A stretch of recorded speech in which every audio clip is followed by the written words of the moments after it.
أعوذ بالله السميع العليم من الشيطان الرجيم بسم الله الرحمن الرحيم الحمد لله رب العالمين وبه نستعين وصلى الله على سيدنا محمد وطهة الطاهرين وعلى الله عليهم أجمعين.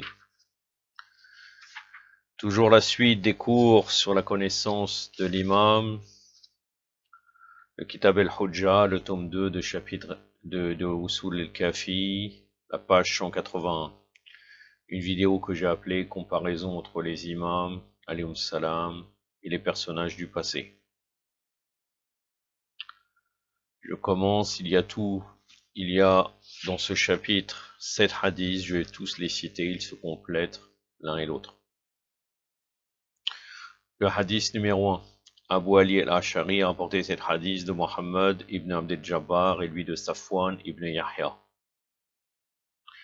Et lui de Omran ibn Ayyan, qui avait dit une fois je déclarais à Abu Ja'far, c'est-à-dire l'imam Baqir alayhi salam, quel est le rang et la position des hommes de connaissance, c'est-à-dire les savants érudits, les hommes de connaissance là, dans ce hadith concerne les imams alayhi salam, les imams infaillibles. L'imam répondit, ils sont comme Dhul Qarnayn et le compagnon de Soleiman et le compagnon de Moussa alayhi salam. Donc ils sont comme Dhul Qarnayn. Je vais faire une petite parenthèse sur Dhul Qarnayn, sur qui est Dhul Qarnayn d'après les hadiths. Je vais faire une vidéo beaucoup plus longue sur ce sujet de Dhul Qarnayn, mais je n'ai pas trouvé certaines choses que je voulais concernant les versets coraniques qui parlent de l'histoire de Dhul Qarnayn. Avant cela, donc, le compagnon de Soleiman, donc ils sont comme Dhul Qarnayn et le compagnon de Soleiman, alayhi wa afdal salat ala Muhammadin wa ali Muhammad, et qui s'appelait Asef ibn al-Bakhriya. Asef ibn al-Bakhriya, c'est celui qui a ramené le trône de la reine de Saba en un clin d'œil. Le moindre clin d'œil, le premier clin d'œil, le trône de la reine de Saba est arrivé. À travers cela, Soleiman, c'était le disciple de Soleiman. À travers cela, Soleiman, alayhi salam, a prouvé que Asef ibn al-Bakhriya, pour les gens à côté, comme quoi celui-là est vraiment mon successeur, puisque même il a été supérieur au Ifrit parmi les djinns, qui avait dit « Je te ramènerai au trône avant que tu te lèves de ce trône ». Il faut savoir qu'à ce moment-là, Asef ibn al-Bakhriya a utilisé le nom suprême d'Allah Azzawajal, une partie du nom, et il est arrivé, il avait une partie de Ilm al-Kitab, et le trône est arrivé à travers le rétrécissement de la terre en une fraction de seconde.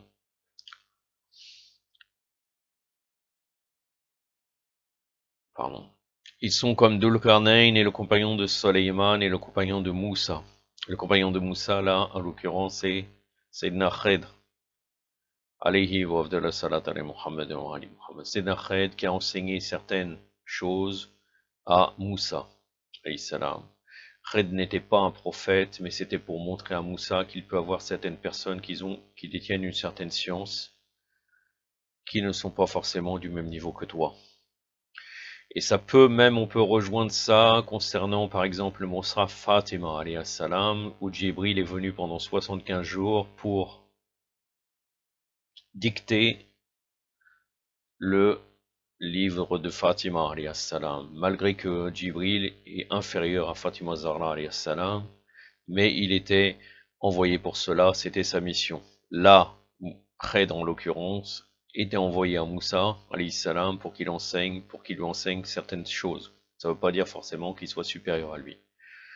En revenant sur Dhul Qarnayn, donc je vais vous citer, comme je vous ai dit, quelques récits sur Dhul Qarnayn, et le premier hadith qui va répondre au Tafsir al-Mizan de Sayyid Muhammad Hussein Tabatabai, qui disait que Dhul Qarnayn était un roi, en l'occurrence le roi Cyrus. Le roi Cyrus, donc un roi des Perses. Mais en fin de compte, vous allez voir que c'est complètement faux. Pardon.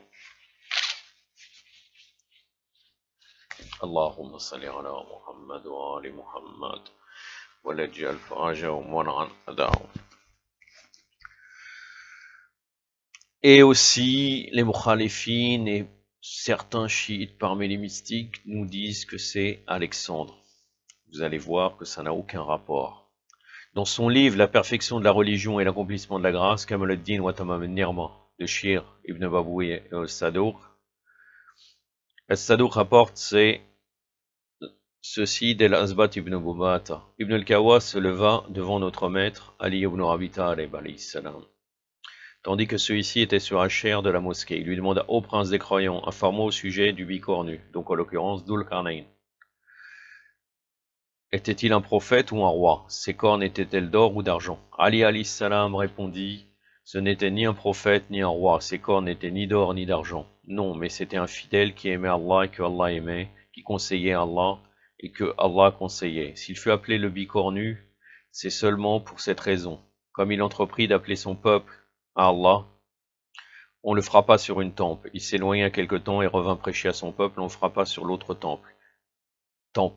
Et il revint, et il y a parmi vous quelqu'un qui lui ressemble. Wafikum misluhu. Là, ça fait en l'occurrence quelqu'un qui lui ressemble, c'est l'imam Ali alayhi salam. Et vous retrouvez donc à travers le récit et le hadith que je vous ai cité, le lien entre les imams alayhi salam et Dhul Qarnayn. Donc ça rejoint même ce qu'avait dit l'imam Ali dans ce hadith. C'est dans Kamal ad-Din wa Tamam al-Nirma, le chapitre 38, Bab 38, indice numéro 3, page 364. Aussi, le Mufassirin, qui fait partie des Mukhalifin, Zamar Shari dans Kashaf, le commentateur du Coran, El Kashaf, le volume 2, page 552, il cite aussi ce récit. Dans un autre hadith, il est rapporté qu'un homme interrogeant Ali alayhi salam, as-tu vu comment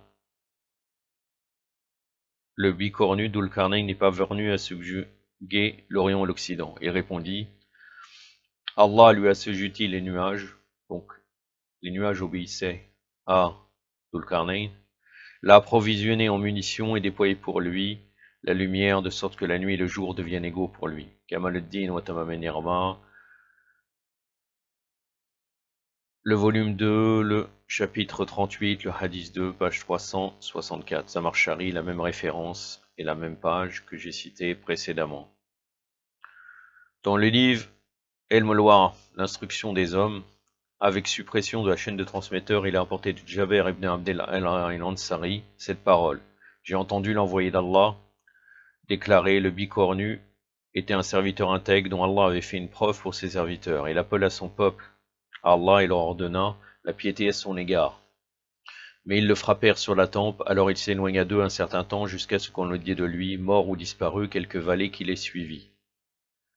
Puis il réapparut, il revint parmi son peuple, mais on le frappa sur l'autre temple. Il y a parmi vous quelqu'un qui suit sa voie. Man huwa ala sunnatihi. Allah établit sur terre un lieu pour le bicornu, pour Dhul Qarnayn, il a fait de toutes choses des munitions pour lui. C'est ainsi qu'il subjugua l'Orient et l'Occident. Allah perpétuera sa voie dans le Rédempteur Al-Qarim. Parmi mes enfants, il le conduira à l'Orient et à l'Occident de la terre. Aucune plaine, aucune montagne jadis foulée par Dhul Qarnayn, par le bicornu, ne manquera d'être foulée par lui, donc par l'imam Mahdi alayhi salam. Allah fera parade pour lui les trésors et les gisements de la terre. Allah lui donnera la victoire par la frayeur. Par lui, il remplira la terre de justice comme elle était auparavant remplie d'injustice. Kamal ad-Din wa Tamam al-Nirma, le volume 2, le chapitre 38, le hadith numéro 4, la page 364.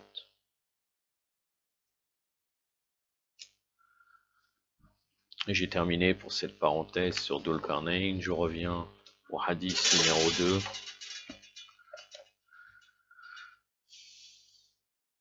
Ali ibn Ibrahim a rapporté cet hadith de son père et lui d'Ibn Abi Omer et lui de Hussein ibn Abel Ala qui avait dit Aba Abdullah, c'est-à-dire l'imam Sa'd alayhi salam, avait déclaré: en ce qui nous concerne, il faut s'arrêter à ce qui est halal et haram, licite et illicite. Or, il n'est pas permis de penser que nous avons la mission prophétique, Noboa. Donc, il est interdit de dire qu'ils ont la prophétie, les imams alayhi salam. Le prophète est le sceau des prophètes, donc la prophétie s'est arrêtée avec lui. Le troisième hadith, Mohammed ibn Yahya al-Ashari a apporté ce hadith d'Ahmed ibn Muhammad et lui d'Al-Bari, à lui de Nazr ibn Zuwayd, et lui de Yahya ibn Imran al-Halabi. et lui d'Ayoub ibn Khor, qui avait dit, j'entendis Abi Abdullah, c'est-à-dire l'imam Sadiq alayhi salam, déclarer, en vérité Allah, que son rappel soit glorifié, c'est là la venue des prophètes avec votre prophète, et donc il n'y aura plus aucun prophète après lui. Donc après le prophète Mohammed sallallahu alayhi wa alayhi. Et Allah, c'est là les livres célestes avec votre livre. Par conséquent, il n'y aura plus aucun livre après celui-là. Donc, le dernier livre sacré est le Saint-Coran. Il fit aussi descendre dans ce livre l'éclaircissement de toutes choses et la manière dont vous fûtes créés de l'éclaircissement de toutes les choses et la manière dont vous... Pardon. Il fit aussi descendre dans ce livre l'éclaircissement de toutes les choses et la manière dont vous fûtes créés et de la création des cieux et de la terre et des nouvelles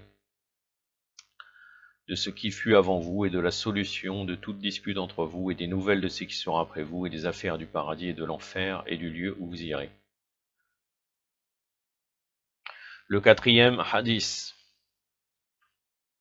Un groupe de nos compagnons a rapporté cet hadith d'Ahmed ibn Muhammad et lui de Hossein ibn Sa'id et lui d'Ahmed ibn Haïssa et lui de Hossein ibn al-Mukhtar et lui de Haris ibn al-Mughira qui avait dit Abu Ja'far, l'imam Baqir alayhi salam, avait déclaré Ali était certes un muhaddas. Je demandais, ainsi donc vous dites qu'il était prophète.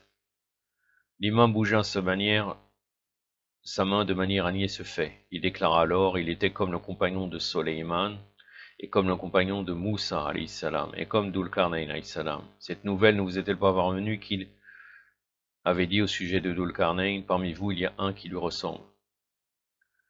Il est dit à travers les récits que la ressemblance de l'imam Ali alayhi salam avec Dul-Qarnayn est pour trois choses. L'inspiration divine,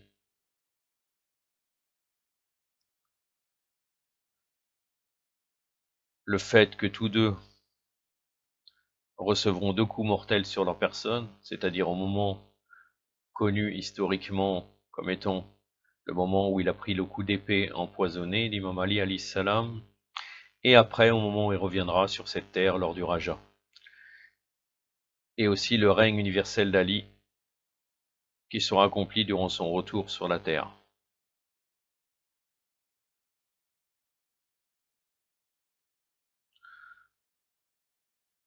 Donc Dul-Qarnayn avait régné totalement, il a eu un règne universel, mais ça ne veut pas dire qu'il était...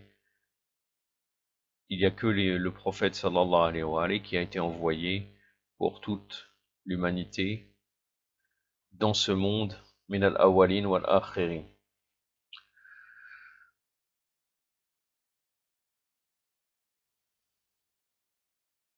Le cinquième hadith, Ali ibn Ibrahim a rapporté ce hadith de son père, et lui d'Ibn Abi Omer, et lui d'Ibn Uzayna, et lui de Burayd ibn Muawiyah, qui avait dit une fois je demandais à Abu Ja'far, autrement dit l'imam Sadiq alayhi salam, l'imam Baqir alayhi salam, et Aba Abdullah, c'est-à-dire l'imam Sadiq alayhi salam, quel est donc votre rang spirituel et à qui donc ressemblez-vous des hommes du passé? À qui pourriez-vous être comparés? Tous deux me répondirent aux compagnons de Moussa, alayhi salam, et à Dul-Qarnayn. Ils étaient tous deux des hommes de connaissance sans être des prophètes pour autant. Oui, donc dans le quatrième hadith, quand on parle de la ressemblance, c'est-à-dire que Dul-Qarnayn a gouverné et a eu un règne universel.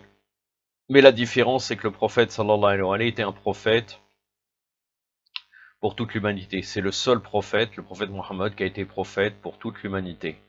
Alors que Dul-Qarnayn est uniquement un dirigeant qui a dirigé le monde. Chose qui est différente. Donc c'est là où on parle de la ressemblance sur l'histoire de la prophétie. Ils sont différents car ils ne sont pas des prophètes, les imams, alayhi salam.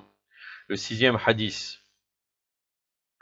Mohammed ibn Yahya a apporté ce hadith d'Ahmed ibn Muhammad, et lui d'Al-Baqir, et lui d'Abu Tabelleb, et lui de Sader, qui avait dit, je déclarais une fois à Abu Abdullah, c'est-à-dire à l'imam Sader, alayhi salam, en vérité, un groupe d'hommes vous considère comme des dieux. Afin de prouver ce fait, ils nous récitèrent ce noble verset, c'est lui qui est Allah dans le ciel et Allah sur la terre.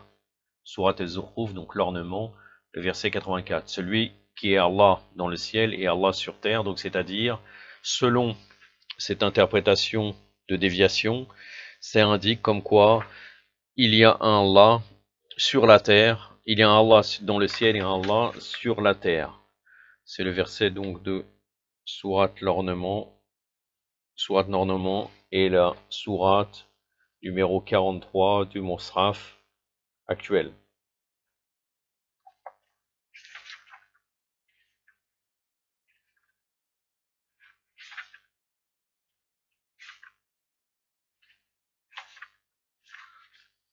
Le verset 84. Ce n'est qu'au début du verset. A'udhu billahi samir al-alim minash shaitanir rajim wa walladhi fis sama'i ilahun wa fil ardi ilahun. Sadaqallahu al-aliyyul azim. Donc, il voudrait dire qu'il y a un Dieu dans le ciel et un Dieu sur la terre. L'imam alayhi salam répond: Ô Sader, mon ouïe, ma vue, les parties externes de mon corps physique, ma peau, mon sang et mes cheveux désavouent ces gens. Et Allah aussi les désavoue et ne sont pas de ma religion, ni de la religion de mes pères. Je jure par Allah qu'Allah me fera point de joindre à eux le jour de résurrection, excepté pour le cas où il sera en colère contre eux. C'est-à-dire, je ne serai jamais avec eux, sauf si Allah Azzawajal est en colère contre eux, il me demande de témoigner contre eux. C'est pour ça qu'il est dit, je pourrai être joint avec eux, au cas où Allah subhanahu wa ta'ala sera en colère contre eux. Je dis, il y a avec nous un groupe d'hommes qui prétendent que vous êtes des messagers divins. Ils nous récitent ce noble verset qui annonce: ô messagers, mangez des tayyibat, c'est-à-dire des bonnes et licites nourritures, et faites du bien, car je sais parfaitement ce que vous faites. Donc là, ils veulent dire que messager, ça concerne l'époque des imams, alors qu'en vérité, le verset parle des messagers qui sont leur mission qu'ils étaient avant le prophète et à l'époque, donc avant le prophète Muhammad sallallahu alayhi wa sallam. C'est un verset dans Surat al-Mu'minun, la sourate des croyants, le verset 51. Donc, qui est la sourate numéro 23 du Coran actuel.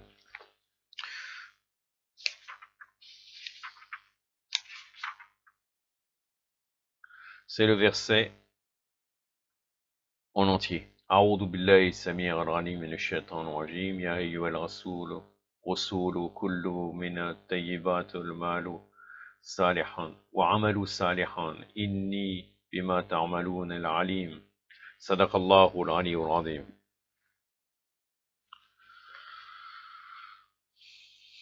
Donc après, l'imam répondit: Ô Sader, mon ouïe m'a vu les parties externes de mon corps physique, ma peau, mon sang et mes cheveux désavouent ces gens, et Allah et son messager aussi les désavouent. Ils ne sont pas de ma religion, ni de la religion de mes pères, c'est-à-dire de mes ancêtres. Je jure par Allah qu'il ne me fera point joindre à eux le jour de la résurrection, excepté pour le cas où il sera en colère contre eux. Donc la même chose que tout à l'heure. Je dis: qu'êtes-vous donc? Il répondit: nous sommes des dépositaires de la connaissance d'Allah, nous sommes ceux qui exposent les commandements d'Allah, nous sommes infaillibles. Allah le béni, l'Altissime, a commandé les gens à notre obéissance et les a interdits de nous désobéir. Nous sommes les preuves claires et parfaites d'Allah pour tous ceux qui sont sous le ciel et sur la terre. Le hadith numéro 7, les derniers hadiths. Un groupe de nos compagnons ont rapporté ce hadith d'Ahmed ibn Muhammad, et lui de Hossein ibn Saïd, et lui d'Abdullah ibn al-Bar, et lui d'Ibn Muskan, et lui d'Abdurrahman ibn Abi Abdullah, et lui de Muhammad ibn Muslim, qui avait dit: j'entendis Abi Abdullah, c'est-à-dire l'imam Sadr alayhi salam, dire: les imams sont comme le messager d'Allah, avec cette différence qu'ils ne sont pas des prophètes. Donc là, le messager d'Allah, c'est le prophète Muhammad sallallahu alayhi wa sallam, avec cette différence qu'ils ne sont pas des prophètes, et le nombre des épouses qui était permis pour le noble prophète n'est point permissible pour eux. Or, à part ces faits, ils sont de la même condition que le noble prophète. Un hadith très important. Premièrement, s'ils sont comme le messager d'Allah, ils ont le même niveau que le messager d'Allah. Mais bien sûr, ils ne sont pas des prophètes, mais cela prouve que les prophètes antérieurs sont inférieurs aux imams. Et d'ailleurs, la preuve, puisque fréquemment on m'a déjà posé cette question, la preuve que les imams sont supérieurs aux autres prophètes que le prophète Muhammad sallallahu alayhi wa sallam, elle est une question du tawassul. À chaque fois que les prophètes antérieurs ont voulu faire un certain miracle, ils ont demandé, ils ont fait dua, en passant entre autres par les al-Kissa. Donc Muhammad, Ali, Fatima, al-Hassan et al-Hussein. C'est-à-dire, par exemple, il dit: oh Allah, pour par exemple Moussa alayhi salam, pas tout à fait comme ça, mais globalement, pour écarter la mer, il dit: oh Allah, bihaqqi, par la vérité de Muhammad, Ali, Fatima, al-Hassan et al-Hussein, fait écarter cette mère. Et ainsi de suite sur tous les miracles concernant les prophètes. Donc, on ne peut pas invoquer quelqu'un qu'on est inférieur. C'est pour cela que même des fois on dit à quelqu'un, Nas'alukum doua, fais doua pour nous. Quand on dit fais doua, on considère que cette personne est mieux placée que nous pour faire des doigts, pour qu'Allah Azzawajal accepte.